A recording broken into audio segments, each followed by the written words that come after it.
Guys welcome back in a new video. तो guys हमने physical pharmaceutics third same start कर दी है। तो ये उसका लेक्चर नंबर 2 होने वाला है। लेक्चर 1 हमने अपलोड कर चुका है कल ही। नहीं देखा है तो डिस्क्रिप्शन में लिंक है, उसको देख लेना पहले जब इसको देखना, क्योंकि एक दूसरे से रिलेट है चीज़ें। ठीक है, तो कंटिन्यू आप देखते रहिए लेक्चर्स को, आपके बिल्कुल अच्छी तरह से समझ में आने वाला है, मेरी गारंटी है।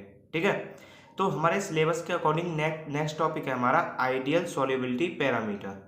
ठीक है, तो आइडियल सॉल्युबिलिटी पैरामीटर क्या है उसको जानने से पहले हम समझते हैं हमारी आइडियल सॉल्युबिलिटी क्या है। सॉल्युबिलिटी हमने पीछे पढ़ी है, नहीं पढ़ी है तो आप पढ़ के आइए पहले उसको। ठीक है, तो हम समझते हैं पहले आइडियल सॉल्युबिलिटी क्या है। तो आइडियल सॉल्युबिलिटी है the amount of A solute that can dissolve in the perfect solvent without any energy, it is called ideal solubility. यानी कि किसी सॉल्यूट की ऐसी अमाउंट जो भी एक परफेक्ट सॉल्वेंट में जाके डिसॉल्व हो जाए कि विदाउट एनी एनर्जी। ये बात ध्यान रखना, परफेक्ट सॉल्वेंट जो होगा परफेक्ट रहेगा एंड उसमें कोई भी हम एनर्जी नहीं प्रोवाइड करेंगे, अपने आप ही सॉल्यूट डिसॉल्व हो जाएगा। जैसे मान लीजिए शुगर सिरप का मैंने आपको बताया था कल एग्जांपल। शुगर हम वाटर में ऐड करते हैं तो कुछ प्रेशर लगाते हैं ना उस पर, जैसे स्टिरिंग करते हैं हम उसकी, हिलाते हैं उसको, घोलते हैं, तो उसमें हम कुछ प्रेशर अप्लाई कर रहे हैं, तो वो एक परफेक्ट सॉल्वेंट नहीं बनेगा। जो हमारा सॉल्यूट है वो किसी भी परफेक्ट सॉल्वेंट में जाके ऐसे ही डिसॉल्व हो जा रहा है, हम उस पर कोई भी एक्सटर्नल फोर्स या प्रेशर अप्लाई नहीं कर रहे हैं, वही हमारी हो जाती है ideal solubility. Okay, and so the parameter required for the ideal solubility called ideal solubility parameter. और जो पैरामीटर हम आइडियल सॉल्युबिलिटी के लिए मतलब यूज करते हैं उसी को हम आइडियल सॉल्युबिलिटी पैरामीटर कह देते हैं। ओके, तो इसके जनरली दो मेथड होते हैं। There are two methods used for the determination of parameter of the solubility. First होता है हिल्डब्रांड सॉल्युबिलिटी पैरामीटर, सेकंड है हैंसन सॉल्युबिलिटी पैरामीटर। ठीक है, दो हमारे ये पैरामीटर्स होते हैं, जनरली दोनों साइंटिस्ट हैं एंड दोनों ने फॉर्मूले ड्राइव करे हैं, उनको ही हमको लिखना है बस। तो पहला है हिल्डब्रांड, सेकंड है हैंसन। तो हम फर्स्ट बात करते हैं अपने हिल्डब्रांड की, हिल्डब्रांड सॉल्युबिलिटी पैरामीटर। तो ये दो साइंटिस्ट थे इसमें, Hildebrand and Scott, describe a new parameter called solubility parameter. Simple line है। ठीक है, it predict the solubility of compound. इन्होंने क्या किया, जो हमारे कंपाउंड्स होते हैं उसकी सॉल्युबिलिटी को प्रिडिक्ट किया, यानी कि मापा। ठीक है, एंड उसके ही बेस पे इन्होंने एक फॉर्मूला दे दिया हमको, delta is equal to delta u upon v, bracket में हाफ, एंड इसको ही हम आगे डिराइव करते हैं तो ये निकल के आ जाता है delta H minus R T upon V की होल वैल्यू पावर 1/2। ठीक है, अब समझते हैं एक एक चीज़ की टर्म्स हैं क्या। तो जो हमारा डेल्टा है इसको हम डेल्टा से प्रेजेंट करते हैं, डेल्टा, तो इसको ही हम कहते हैं solubility parameter. Okay, delta U क्या है, डेल्टा यू है हमारी मोलर एनर्जी, जिसको हम कोहेसिव एनर्जी भी कहते हैं। डेल्टा एच है हमारा हीट ऑफ वेपराइजेशन, जो हमारी हीट इसमें रिक्वायर्ड हो रही है। ठीक है, जो वेपर्स के फॉर्म में हीट निकल रही है ना उसको हम हीट ऑफ वेपराइजेशन कहते हैं। आर हो गया हमारा गैस कांस्टेंट, वी हो गया हमारा मोलर वॉल्यूम। ठीक है, वॉल्यूम जो होता है, एंड टी टेम्परेचर है ही। ओके, तो गाइस अब समझते हैं हम इसको कुछ एग्जांपल्स के बेस पे। ठीक है, तो एग्जांपल देखिए, एक कंपाउंड लिख रहे हैं एंड ये सॉल्युबिलिटी पैरामीटर लिख रहा है इनका। ठीक है, तो ब्यूटेन का होता है, ये वैल्यू है सॉल्युबिलिटी पैरामीटर की वैल्यू। तो ब्यूटेन की है 7.1, हेक्सेन की 7.3, एनिलीन की 9.8 एंड एसिटाइलडिहाइड के 9.9। ठीक है, तो so more same the delta value of two component created the solubility of the component. यानी कि जितनी ज़्यादा डेल्टा वैल्यू आपस में दोनों की मैच होगी उतना ही ज़्यादा सॉल्युबिलिटी होगी हमारी। ठीक है, अब समझते हैं एग्जांपल, जैसे delta value of hexane is 7.3, delta value of, ये वही लिखनी है डेल्टा वैल्यू थ्योरी में बस। So if we dissolve hexane in aniline so it is less soluble. अब देखिए यहाँ पे हेक्सेन का देखिए 7.3 एंड एनिलीन का देखिए 9.8, मतलब दोनों के बीच काफ़ी डिफरेंस आ रहा है। तो इसी डिफरेंस के चलते हुए ये लेस सॉल्युबल होगा आपस में। बट अब देखिए, but if we dissolve aniline into acetaldehyde so it is more stable and more soluble. मतलब एनिलीन की वैल्यू देखिए 9.8 एंड एसिटाइलडिहाइड की देखिए 9.9। अब दोनों में डिफरेंस देखिए बहुत कम है, 0.1 का, तो दोनों को हम जब मिक्स करेंगे ये बहुत ज़्यादा सॉल्युबल होगा, मोर स्टेबल होगा। यही कहने का मतलब है हिल्डब्रांड सॉल्युबिलिटी पैरामीटर का, जितनी ज़्यादा डेल्टा वैल्यू क्लोज होगी एक दूसरे के उतनी ज़्यादा हमारी सॉल्युबिलिटी होगी। ठीक है, अब देखते हैं अपना second parameter Hansen solubility parameter. तो हैंसन सॉल्युबिलिटी पैरामीटर क्या है, this parameter is developed by Charles M Hansen in 1967। तो ये चार्ल्स एम हेंसन के द्वारा डिस्कवर किया गया था किस ईयर में, 1967 में, ठीक है। By this method we also predict that solute will be dissolve in another solvent और नॉट। मतलब इस मेथड की सहायता से हम ये प्रिडिक्ट कर सकते हैं कि हमारा सॉल्यूट किसी अनदर सॉल्वेंट में डिजॉल्व होगा भी या नहीं, ठीक है। It is based on 3 parameter, ये 3 पैरामीटर के बेस्ड होता है। एंड ये इसका एग्जाम मतलब वो है फॉर्मूला, इसको देखिए, del square T is equal to delta A square plus delta P square plus delta H square.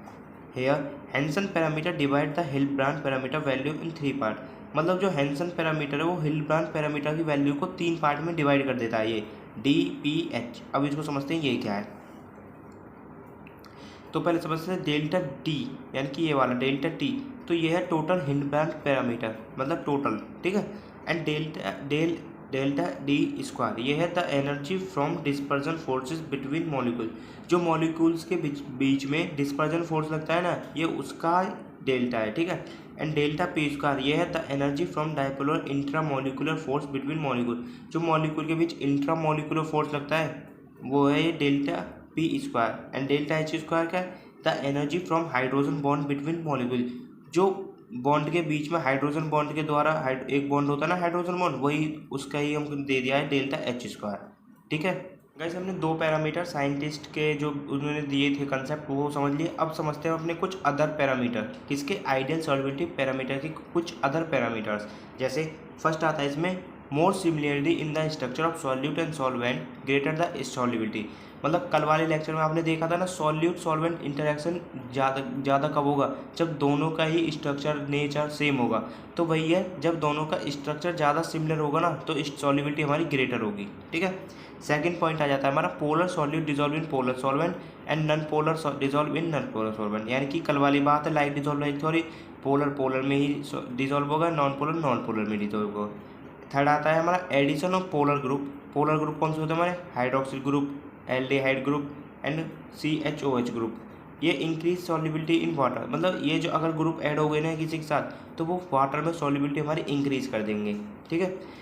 Addition, अब फोर्थ पॉइंट हमारा addition of non polar group decrease the solubility in water. वही बात है, non polar अगर हमने add कराए तो वो वाटर में डिजॉल्व नहीं होगा तो सॉल्युबिलिटी हमारी डिक्रीज हो जाएगी, ठीक है। फिफ्थ आता है हमारा if we add halogen group. Halogen group कौन सा होता है, chlorine, iodine, fluorine, bromine, so it decrease solubility. अगर ये भी हमने सॉल्यूट के साथ जोड़ दिए तो हमारी सॉल्युबिलिटी फिर भी डिक्रीज होगी, ठीक है। सिक्स्थ हमारा high molecular weight solid compound are difficult to dissolve in water. आपने देखा होगा कभी वाटर में जो हम, जैसे चीनी की तो दूसरी फॉर्म होती है मिश्री, उसको हम वाटर में डिजोल्व करने की कितनी भी कोशिश कर लें वो हो तो जाएगी एक टाइम पर बहुत ही लेट होगी कंपैरिजन टू चीनी की, ठीक है। तो वही बात है, जितना ज़्यादा मॉलिकुलर वेट होगा उतना ही लेस सॉल्युबिलिटी हमारी देखने को मिलेगी हमके, ठीक है। अब देखते हैं हम इसकी एप्लीकेशन। मतलब हम सॉल्युबिलिटी पैरामीटर पढ़ रहे हैं तो इसकी ज़रूरत क्या है यार हमको पढ़ने की, वही पढ़ना है हमको एप्लीकेशन के। तो एप्लीकेशन में इसकी क्या है, it provide numerical method to product interaction between material. मतलब ये हमको एक न्यूमेरिकल मेथड, जो आपने देखो आपने फॉर्मूला पढ़े, अब उसमें हम वैल्यू रखेंगे तो एक न्यूमेरिकल वैल्यू आएगी ना हमारी। तो भैया हम ये हमारे न्यूमेरिकल मेथड एक प्रिडिक्ट कर देता है मटेरियल्स के बीच में, ठीक है। It use to determine predict the solute will be dissolve in solvent और नॉट।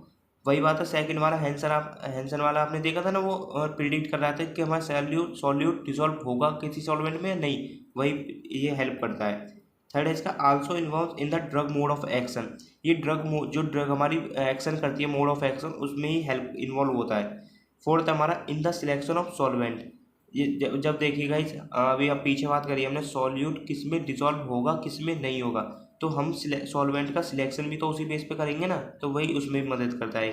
फिफ्थ आता है इन सार क्या है, स्ट्रक्चरल एक्टिविटी रिलेशनशिप। ये आप मेडिकल में पढ़ोगे 4th सेम में, जब आपके समझ में ज़्यादा आएगा। मतलब जनरली ये क्या होता है, कोई भी हमारा कंपाउंड है, स्ट्रक्चर है, उसमें हम कोई भी ग्रुप हटा देते हैं एंड उसका स्ट्रक्चर चेंज कर देते हैं, बस वही बात है, थोड़ा समझ लीजिए बस। सिक्स्थ आता है केमिकल काइनेटिक डिटर्मिनेशन। ये हमारे कुछ केमिकल काइनेटिक्स होते हैं उसके भी डिटर्मिनेशन में हेल्प करता है, ठीक है। अब देखते हैं इसके कुछ लिमिटेशंस, यानी कि लिमिटेशन क्या है इसकी। तो फर्स्ट आता है हमारा लिमिटेशन में solubility parameter only based on like dissolve like theory. मैंने आपको पीछे बताया ना, लाइक डिसॉल्व लाइक थ्योरी के ऊपर ही चलता है हमारा सॉल्वेंट और सॉल्यूट। तो not valid for electron donor acceptor complex, यानी कि जो हमारे आयनिक कॉम्प्लेक्स होते हैं प्लस पॉजिटिव माइनस नेगेटिव, तो इन पर ये डिपेंड नहीं होते, इन पर वैलिड नहीं होती है, ठीक है। इनके लिए सॉल्युबिलिटी पैरामीटर एप्लीकेबल नहीं होता है। ओके, सेकंड आता है हमारा if not able to predict other thermodynamic properties such as, मतलब ये कुछ थर्मोडाइनमिक प्रॉपर्टीज को भी प्रिडिक्ट करने में असमर्थ है, जैसे heat of solution and volume after mixing, ठीक है। इन दोनों प्रॉपर्टीज को भी ये प्रिडिक्ट नहीं कर सकता मेथड। ओके, तो गाइज हमारा ये खत्म होता है आइडियल सॉल्युबिलिटी पैरामीटर। आई होप आपके ये समझ में आया होगा। ओके गाइज, अब बात करते हैं अपने नेक्स्ट टॉपिक, सिलेबस के अकॉर्डिंग हमारा है next topic solvation and association, ठीक है। तो फर्स्ट समझते हैं हमारा सॉल्वेशन क्या है। तो solvation is the phenomena when we dissolve solute molecule to solvent, so solvent molecule surround the solute molecule and form a complex that called solvation complex and the process called solvation. यानी कि क्या हो रहा है, मैं आपको समझाता हूँ डायग्राम की सहायता। जैसे मान लीजिए कोई सॉल्यूट मॉलिक्यूल ये गया है, सॉल्यूट का मॉलिक्यूल, ठीक है। तो ये जो सॉल्वेंट के जो मॉलिक्यूल है ना, ये इसके चारों तरफ आ जाएंगे, ये सॉल्वेंट के मॉलिक्यूल, और इसको घेर लेंगे, मतलब इसको एक तरीके से घेर लेंगे, इसके अपने अंदर इंगल्फ कर लेंगे, मतलब अपने अंदर समा लेंगे इसको। ये सॉल्वेंट के है ना, एंड ये सॉल्यूट है, तो ये सॉल्वेंट के जो मॉलिक्यूल होंगे इसके घेर लेंगे चारों ओर से, एंड इसी फिनोमेना को ये जो कॉम्प्लेक्स फॉर्म करेंगे ना, ये फॉर्म कॉम्प्लेक्स फॉर्म होगा, इसको हम कहेंगे सॉल्वेशन कॉम्प्लेक्स, एंड इसी फिनोमिना को हम कहते हैं सॉल्वेशन प्रोसेस। ओके, वही लिख रहा है, solvation is the phenomena when we dissolve solute molecule to solvent, यानी कि एक फिनोमिना है जब भी हम किसी सॉल्यूट मॉलिक्यूल को सॉल्वेंट में डिसॉल्व करते हैं। So solvent molecule surround the solute molecule, वही है मैंने आपको बताया, सॉल्यूट मॉलिक्यूल के चारों ओर सॉल्वेंट मॉलिक्यूल घूमने लग जाते हैं and form a complex, and दोनों कॉम्प्लेक्स फॉर्म कर लेते हैं, जैसे मैकेनिज्म में हो रहा था ना, सेम वैसे ही। दैट कॉल्ड सॉल्वेशन कॉम्प्लेक्स, और इस कॉम्प्लेक्स को ही हम कहते हैं solvation complex and the process called solvation. Okay, I hope आपके समझ में आया होगा अभी। सेकंड है if H2O is used as solvent so it is called hydration. अगर देखिए जहाँ पे सॉल्वेशन वाले प्रोसेस में अगर हम सॉल्वेंट H2O यानी कि वाटर ले लेते हैं, तो इस प्रोसेस को हम कहते हैं हाइड्रेशन, ठीक है।